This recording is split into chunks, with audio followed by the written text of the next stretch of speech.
In this video, we will study about the major abiotic factor. Major abiotic factors में हम बात करेंगे temperature, water, light and soil के बारे में। तो सबसे पहले आज हम यहाँ डिस्कस कर रहे हैं टेम्परेचर।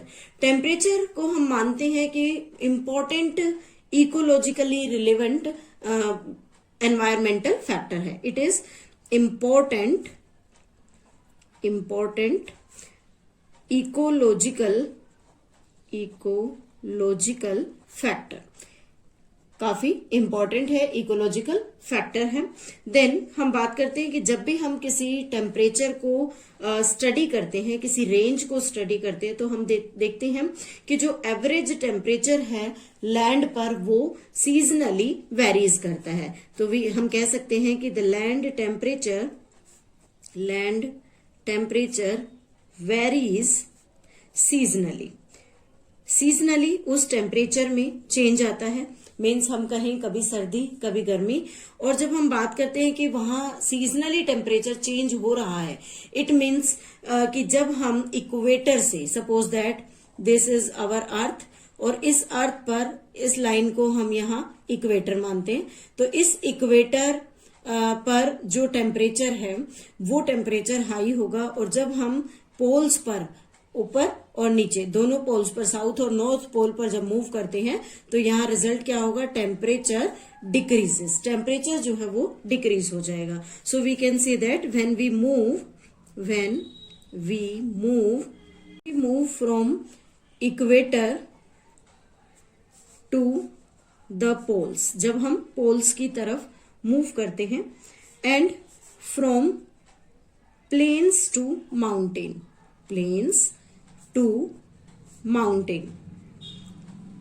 देन हम देखते हैं कि वहां पर टेम्परेचर जो है वो धीरे धीरे डिक्रीज हो जाता है। द टेम्परेचर डिक्रीजेस, टेम्परेचर वहां डिक्रीज हो जाएगा। लेकिन जब हम एक डिफरेंट रेंज की बात करते हैं टेम्परेचर में, तो डिफरेंट रेंज और क्या हो सकती है? When we move from the सब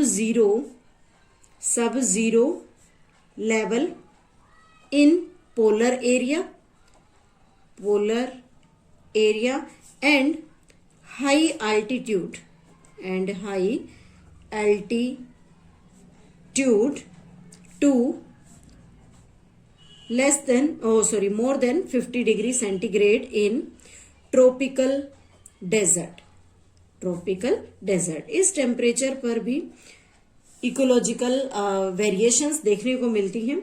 उसके साथ ही बात करें कि कुछ ऑर्गेनिजम्स ऐसे होते हैं जो थर्मल स्प्रिंग्स में रहते हैं, थर्मल स्प्रिंग में, और उस थर्मल स्प्रिंग के साथ साथ डीप सी हाइड्रोथर्मल वेंट्स में भी सरवाइव कर सकते हैं।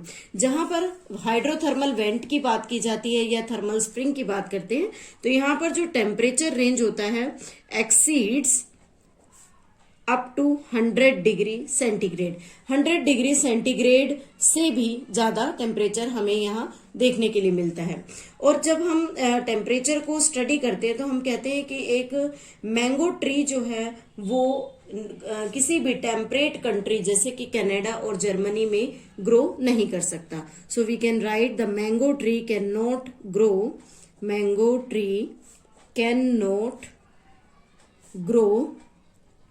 in temperate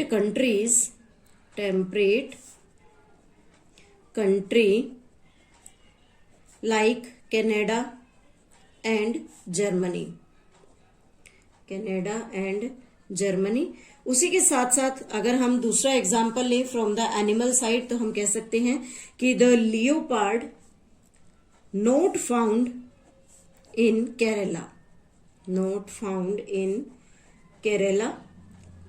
केरला की फॉरेस्ट में लियोपार्ड्स नहीं मिल सकते। उसी के साथ tuna fish rarely caught beyond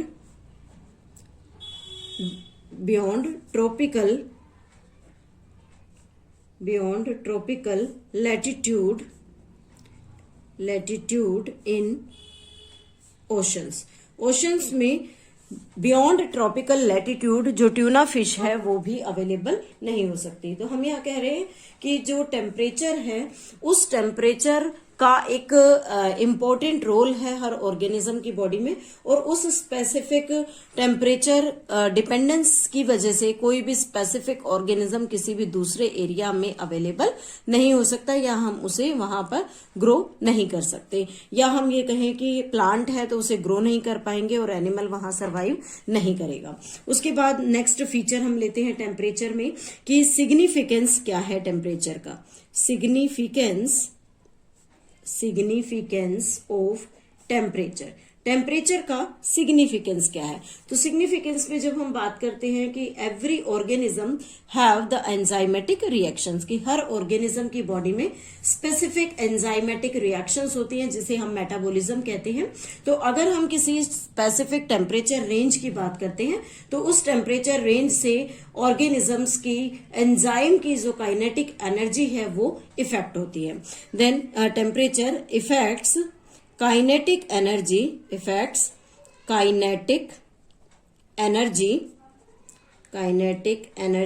of enzymes, enzymes की काइनेटिक एनर्जी को इफेक्ट करता है, एंड मेटाबॉलिक एक्टिविटीज, और उसी का डायरेक्ट इफेक्ट जो है वो मेटाबॉलिक एक्टिविटीज पर पड़ता है।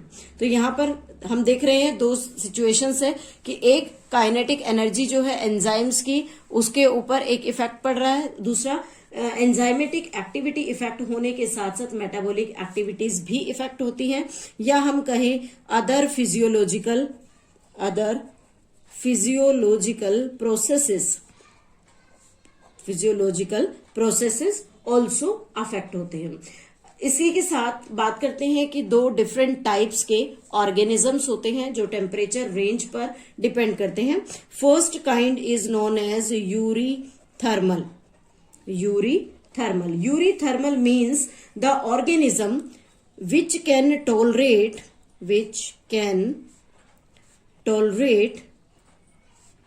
a wide range of temperature, means ऐसे ऑर्गेनिज्म जो एक स्पेसिफिक टेम्परेचर रेंज से ज्यादा, हम ये कहें कि वास्ट टेम्परेचर पर भी इजीली अपने आप को स्टेबल बना सकते हैं या उसे टॉलरेट कर सकते हैं।